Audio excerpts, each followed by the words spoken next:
Welcome, everyone, to a special edition of That Kind of Nerds podcast. I am CJ Mellon, and I am joined by the one and only Brian Thornton. There's actually more than one Brian Thornton, but I'm the one that's true. Important. Hold on. That is very true. The That Kind of Nerd one that didn't randomly show up on a hangout with us. Yes, exactly. The one I plan to speak to tonight. I'm the most important one. That's all that. We are going to talk a little bit about The Killing Joke. The movie that DC released, the animated film, and Brian's obviously going to bring his wonderful knowledge of the source material along with him. We figured since we had a discussion about Suicide Squad, we got to at least talk a little bit more about DC and some stuff that they released, because we gave the same length of time for this. So I'll give you a little backstory for this, that I have not read The Killing Joke. This is my first, I know, shake your head in shame, everybody. Shame me. Oh. This is my first exposure. This is where you drop in that scene from Game of Thrones. Damn, now I gotta find it. Shame. This is my first exposure to The Killing Joke. I've heard it in passing and understood some of it, but I've never actually seen it or read it. And afterwards, after watching this, I actually looked up some of the panels and I looked at some of the original stuff. And Brian, I can see why everyone loves this story. It is the quintessential Batman Joker story. One of the greatest Batman Joker stories ever told. Fantastic book. And in my opinion, I really enjoyed the movie. I mean, I definitely could see some of the complaints that are happening about it, but as the DC fanboy and me, I enjoyed the ride. I thought they did the Killing Joke part of it justice. CJ, I know you were saying to me that you also really enjoyed this too, right? Yeah, absolutely. I mean, as a whole, right, including the stuff that seemed to agitate a lot of fellow DC fanboys. As a whole, though, I did love the story. But let's talk about something that was super critical to someone like me who hasn't read a whole lot of Batman, who's not invested in Batman. I only watched the 90s animated series, and there we are, the two people who make Batman and the Joker for me. Yeah, Kevin Conroy and Mark Hamill reprising, however you pronounce that, their roles. Yeah, man, I mean, that was pure nostalgia for me. Every time I read a Batman book, I read it in Kevin Conroy's voice. If Joker's there, it is Mark Hamill all the way. He is the Joker, and man, he did such a great job with this movie. Every voice actor in this did a great job. The animation on it too is just fantastic. And I mean, and not to honestly, I completely glossed over this. Tara Strong as Batgirl, who was Batgirl in the animated series again, just a phenomenal job again with her and her portrayal and her performance. I loved it. And again, I mean, it was adult subject matter, but I felt like a kid watching the animated series again. It was great. So what we'll do is we'll talk about The Killing Joke itself, the source material of the animated series, and then we'll talk about the prologue after, because that's where all the controversy lies, and I'd rather just focus right now on the main story. So again, I hadn't seen this stuff before, and damn, is this a dark world that we're jumped into. And we're used to seeing dark and gritty, right? As we've talked about a million times on the podcast. But is this the comic that launched the really dark part of the Batman universe? This comic came in that kind of wave when comics stopped being for kids and stopped being the 66 Batman and started being more mature and more dark. It really started in 86 with Watchmen and Dark Knight Returns. This came out later that same year. Alan Moore, who wrote Watchmen, wrote this. It is illustrated by Brian Boland, who does an amazing job of interiors and has an amazing ability to really bring some of these like darker and grittier themes, make them more real, make them more terrifying. So for those of you who are playing the home game, interiors is not design work; it's the inside of the comic book.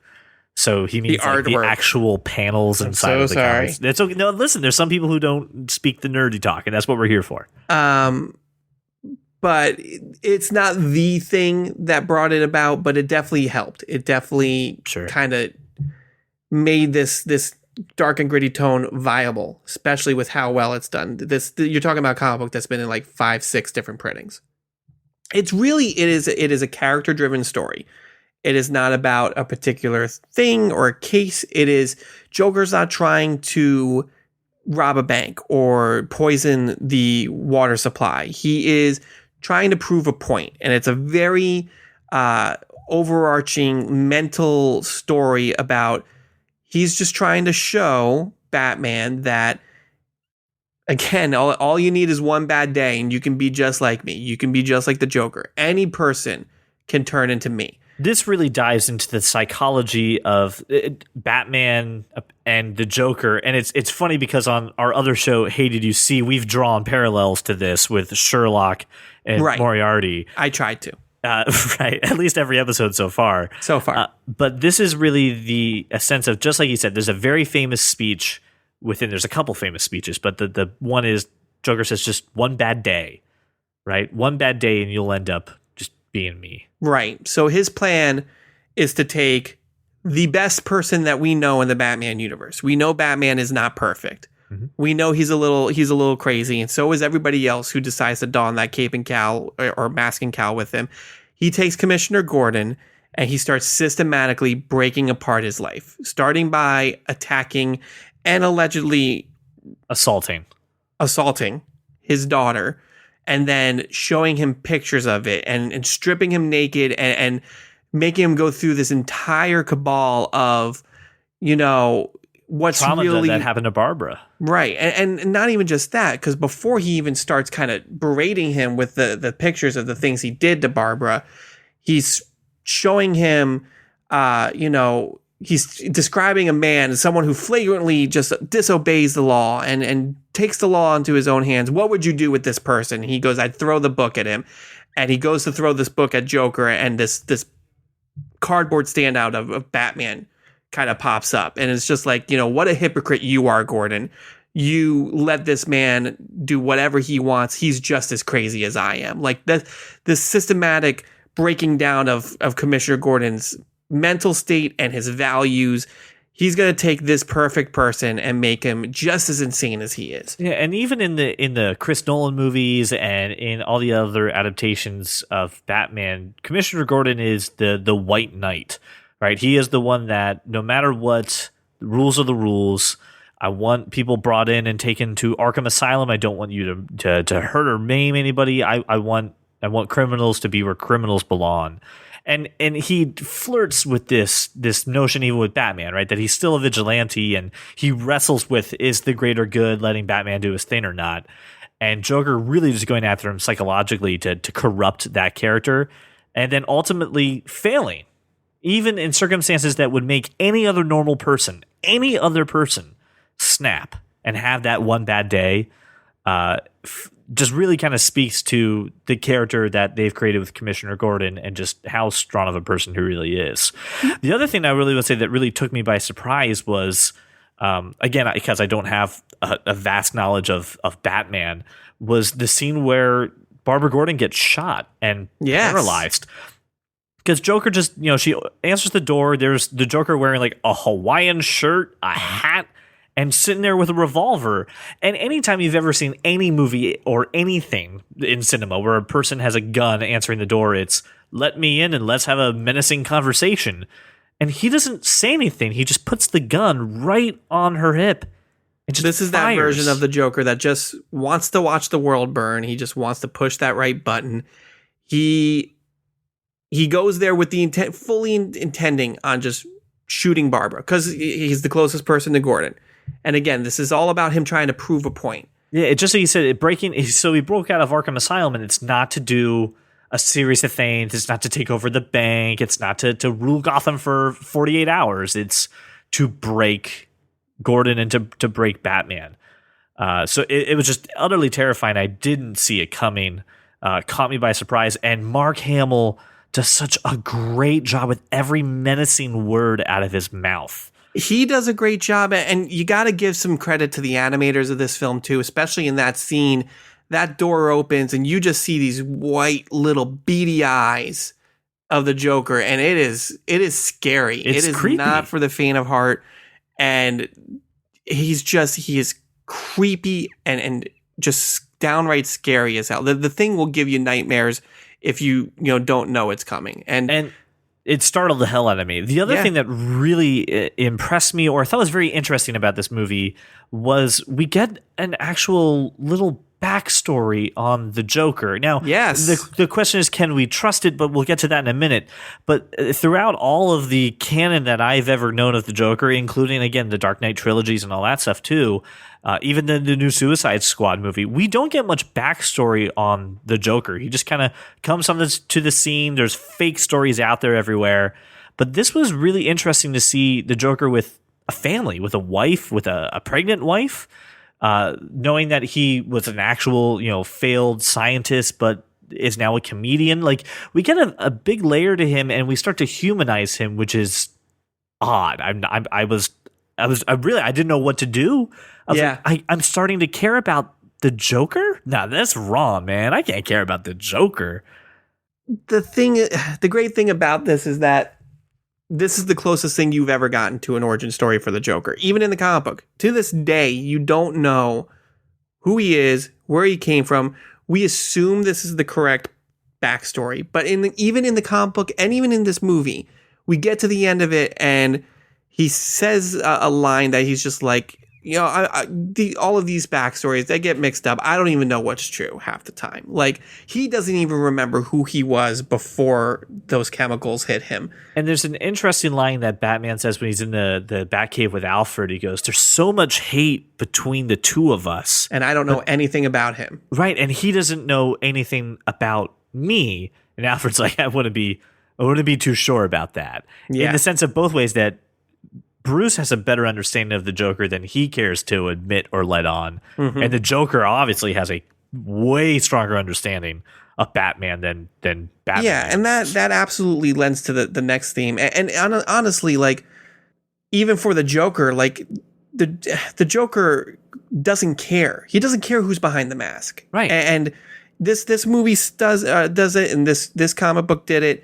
And even like future comic book stories have done the same thing. He's just like, I don't care. I just hate you. I just want to kill you. And the symbol, right? The symbol of what you stand for is something that I need to take down. I need to break down. And it's very interesting to see, again, do we trust it or not, that Batman had some doing in creating his worst nightmare. Inadvertently. Yes. Which is... and when you watch the 1980s Batman, and when you watch some other things, Batman isn't there to make the Joker, right? He didn't make the Jack Nicholson. In the '88 film, did he was. I misremembered then. I apologize. In the '88 film, he was. They took that story a little bit to the extreme, where Joker was a mobster working for Falcone, and very similar. He's running away from Batman. He falls into the vat. But that's like an indirect thing, and this was a little more. If Batman hadn't been there, this would have never happened. Right. If Batman hadn't been there, the heist would have gone off the same way. Like, Batman, again, never intended for this guy to fall into the vat. It was just a random circumstance of Jack Napier running away and not being able to see in that hood, and he ends up falling into this vat of chemicals. Oh, and speaking of the hood, again, as my limited comic book of Batman knowledge comes in, even I was like, ooh, Red Hood, that means something. That is important to Batman characters. Yes, so being like as Jason Todd becomes the Red Hood. I like that Jason Todd, and stuff that I'll probably learn in the future, has a tie-in to this little moment. God, you really need to read some comics. I know, I really do. I've got some for you. That's okay. But honestly, you mentioned about just the extreme hate between the two of them, and that lends right into the other overarching theme in this story, is what Batman is struggling with.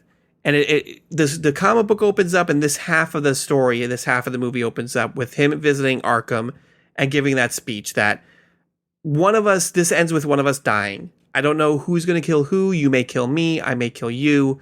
But I need to know that I tried to help you before that day comes, that I tried everything that I could to prevent this. It's that crisis of, this is going to, it's an inevitability, right? There's two forces of nature that can't exist this way. One will overtake the other. But the fact that there's still that humanity that says, but I have to try every avenue available to me to not have to take a life or have my life taken from me. It really puts the stakes when it comes to this comic at a pretty high level. Absolutely. And again, just Kevin Conroy's delivery and performance is amazing. But that just makes when you get to the point where Batman catches up with the Joker, knows where he is, and he's like just it's an amazing scene because he's fighting these like clown freaks, these circus freaks, and Joker's just sitting there on this throne of skulls, just like waiting for him. Talk about just a creepy image and terrifying image. But you get to that point, and you as a viewer, I mean, I don't know, and me as a comic book reader, you get to that point, and you're like, kill this guy. Like, you need to kill him. After everything this guy has done, you need to kill this. You need to kill him. Otherwise, it's going to happen again. See, and that's where I had wavering questions and wavering things too about, like, I know the human urge to do that, but Batman and everything he stands for, and the fact that Jim Gordon. So let's look at this. There's two people that are truly, honest to God, wronged beyond repair, and that's Jim Gordon and Barbara Gordon. And Jim is the only one that Batman gets to talk to beforehand. And as he's about to have a final confrontation with the Joker, Jim Gordon says, "Listen, I want this done by the book," right? It's back to that torture scene. I want this done by the book. Basically telling him, don't kill him. Don't kill him. I have been wronged just as much as you have. Don't kill him. Pleading for him to do that. And then we get to the actual quote unquote killing joke, which is, again, Batman has this moment. Let me try to heal you. Let me try to counsel you. Let me try to help you. I'll do it on a one-on-one basis. Let me help you. And the joke, if I remember correctly, Brian, two guys are escaping a prison, if I remember correctly, that all they have to do is jump a rooftop, and they're on their way to freedom. And the first man makes the jump with no problem whatsoever. And then the second one is afraid of heights. So the first one says, "Hey, I have a flashlight here. I will shine a light on this beam.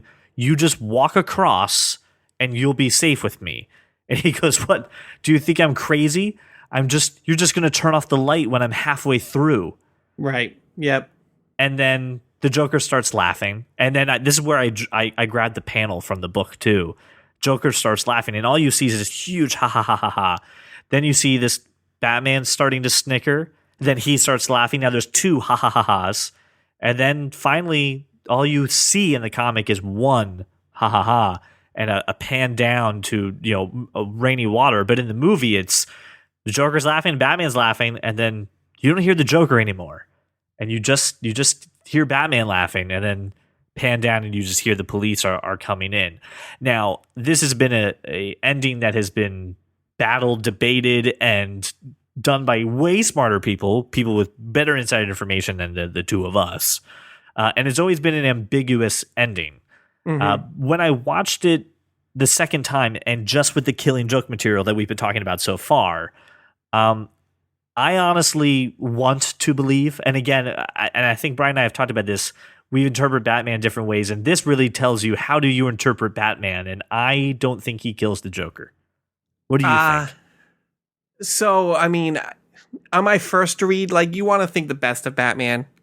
You really do. So, I mean, I definitely would say my gut reaction is to say he didn't kill the Joker, but knowing that this story is not necessarily supposed to take place in continuity and some new facts that just got revealed in the comic book, I think he might have. See, I want to not believe it because I truly believe that Bruce Wayne loves Jim Gordon as a father, right? He honestly has a connection to him. And even though he has also strong feelings for Barbara, I think he knows that if he kills the Joker wins. And what's the point? And yeah, some other people are going to get hurt by not doing this.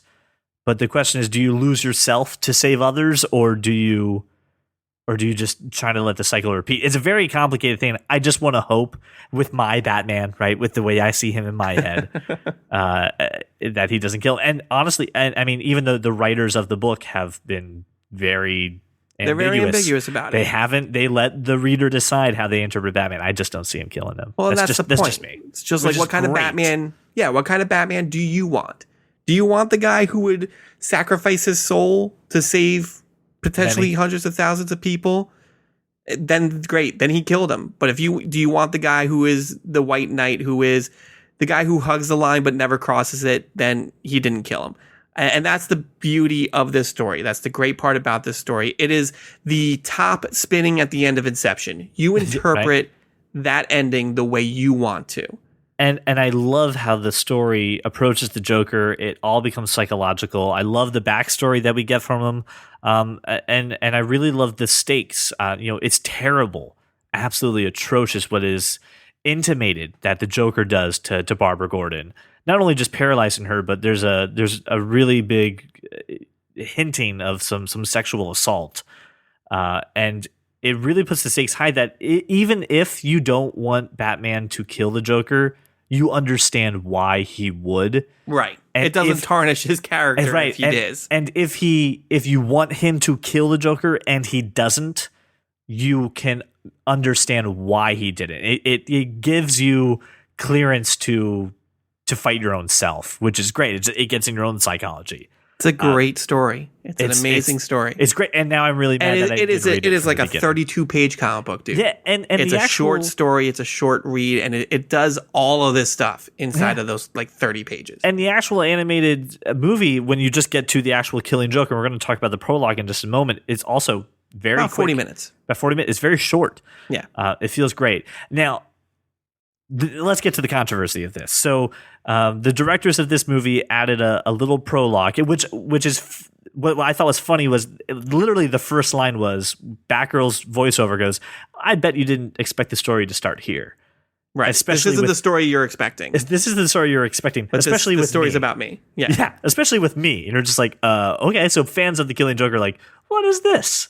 So you were a fan of The Killing Joke, and this is not something that was in the book. What did you think about the fact that they opened with this Barbara Gordon Batman relationship building exercise? So I completely understand the need for a prologue. I completely understand the need to add more content, get a little bit more out of it, do a 70-minute runtime. I get that. I also completely understand the need to add more Batgirl because The Killing Joke does not have Batgirl in it. It is pretty much Barbara gets shot. 40 seconds of Barbara Gordon, and that's it. And for those like yourself who are not ingrained in the Bat universe, you don't know who Batgirl is. You don't know who Barbara is. So when that happens, you need to care about the fact that this girl gets shot and is paralyzed. Absolutely. So I understand all of that. So here's the controversy, folks. The controversy is... First of all, well, let me before we get to the controversy, go I felt that prologue was a little weak, and I understand what they were trying to do. I understand they were trying to build Batgirl as a character and kind of take her to, put her in a situation where she's brought to that brink, where she's just like, I need to give this up. She, as a character, has always been something who is invigorated by the chase, invigorated by the life. She is not someone who was adopted like Dick Grayson was. She was not someone who was brought into this life by Batman. She one day decided, I'm going to put on a suit and fight crime, and Batman just didn't stop her. That's really kind of her story. I didn't know, right? That she wasn't trained by Batman, that it's not the official stamp. It's basically trademark infringement, right? She's basically totally trademark infringes on him. She's not officially trained until much later. Right. And the prologue, again, someone who doesn't have the backstory, who doesn't have the knowledge, didn't express that to me, but it showed this intimate connection, and it showed that she really does look up to him. And just like you said, that she's a bit of a thrill seeker, that this is like her, you said, like a drug of choice, right? She's just kind of like an addict for this adventure. And that's what this prologue did for me. I mean, it felt a little disjointed. It felt like definitely two completely separate stories. What I will say though too is it did a great job of setting up the violence and the darkness that you're going to see. This Paris, France character is kind of like Joker light, and you get a couple headshots, and people die in front of you in the prologue. So like it sets up that, hey, this ain't your normal Batman story. If you're expecting the 90s cartoon, tell your kids to leave the room because people are going to get people are going to get hurt and some things are going to be done. So I do like that. The controversy lies not in the sense of, it's not a very good story. There's a moment where, Batgirl confronts Batman on a rooftop about, I belong to, be working the case. I belong working with you. I belong in this line of work. I'm not going to fall into some dark despair that you keep saying. I'm not going to hit the brink and break. And then they have this small fight, which leads to a very intimate moment where they have sex on a rooftop. And a couple people are crying foul and, hey, you've ruined Batgirl. And a lot of people are just coming at it really aggressively. And I can kind of understand and see their point, but at the same time, I think a couple people, the way that they're coming at it is a little overreactive. I kind of understand and see their point too. But, and this is something I was explaining to you earlier when you did not embargo me. I did not embargo Brian for this. We had a little discussion really about nice. this just so we could do that. But this character, before she got crippled, no one really gave a crap about Batgirl. The Batgirl that everybody has in their mind was built from this moment on, and this strong, confident, smart crime fighter was not the case before. And by this moment, you mean the Killing Joke, not the prologue. Joke. The Killing Joke, yes. Okay, got it. I just want to make that clear. And the fact that her and Bruce have a thing has been heavily hinted several times in the comic book. And I think people are losing sight of that because it wasn't ever done outright. And they actually did a story as well, which technically isn't continuity, in a Batman Beyond story where her and Bruce absolutely had a thing and she got pregnant because of it. So right. This isn't the first time we're hearing this. Right. This isn't a brand new story approach, but it's the first time that it's been done in this kind of venue, in this proximity to the Killing Joke. Right. And it's the first time it's really been like, yep, it happened. It's not like intimated. It's not hinted. It's just like stone confirmed that they had sex, right? Right. And to be honest, I didn't feel it detracted from the story. I didn't think it did either, nor did I think it detracted from her character at all. Right. I mean, there's obviously other ways to build intimacy and close relationships, that they could have done, but let's face it, for the modern, again, for not the true believers, but for the people who are going to pick this up and the people who walk around the mall and go see movies like Josh always talks about, sex is a great way to make stakes pretty high and create a quick level of intimacy without having to spend 45 minutes on a story that it gets the point across really quick. It does, but it definitely did that. It definitely made the stakes high for Bruce when she becomes crippled. Right. But I didn't view it as that. I viewed this as she is addicted to this life. Like this is her drug. And that moment is just her just succumbing to the drug of it all. Is it her rock bottom? Sure. Yeah. And I think that that's the moment, just like, when someone hits rock bottom and says, I need to get clean, she does the same thing. After this moment, and they bring in the thug Paris France, which is a terrible name. Name. She realizes this is not healthy for me, and she has to give it up, and it's tough. And then she has it ripped away from her. She can never go back to this life after she's paralyzed. This is very much an addiction story for her in my mind, more so than they had sex. Oh, right. So I'll say this as a non-true believer, as a person who doesn't have the intimate knowledge, I like the prologue. I think it's a great way to just tell me why Barbara Gordon is important and why I should care that she got shot, because otherwise you know her for 8 seconds and you just think she's the commissioner's daughter and no real tie to Batman or Bruce Wayne. So I appreciate them trying to give me a story that way. I don't think that the sex undermines her as a character or cheapens her or cheapens their relationship. I don't think it's the best way to do it. It's not the worst. It just is. And I'm okay with it. I'm not bothered by it at all. Right. So all in all, as a movie, I highly enjoyed this movie. I really did. Mm-hmm.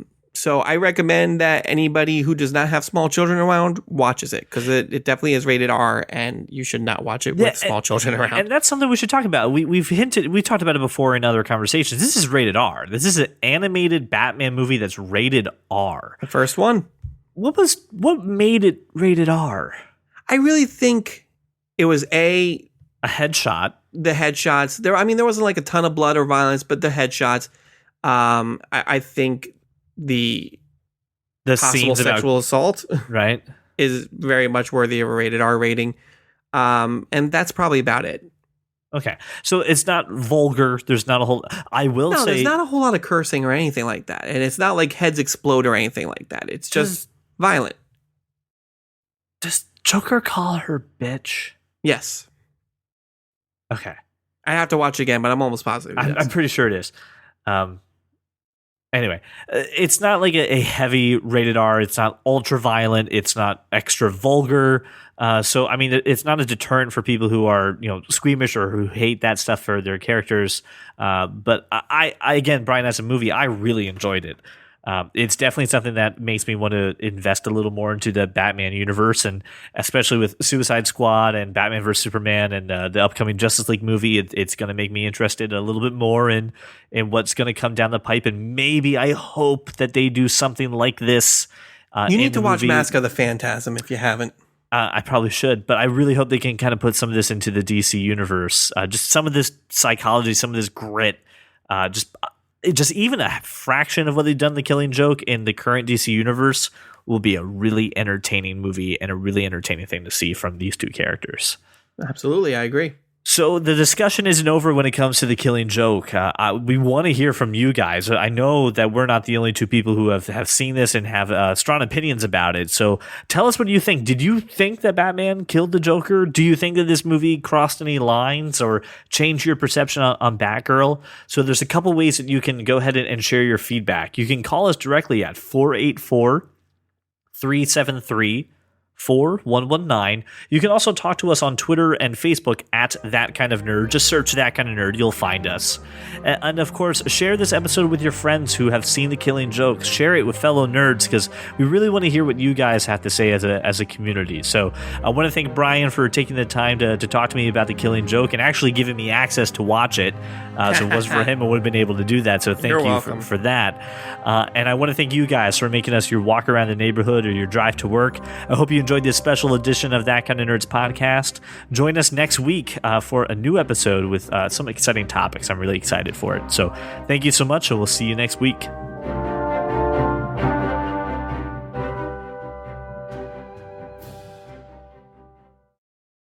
I'm a good clapper. If that's what makes you happy in your life, Brian, good for you. Good for you. I'm never happy.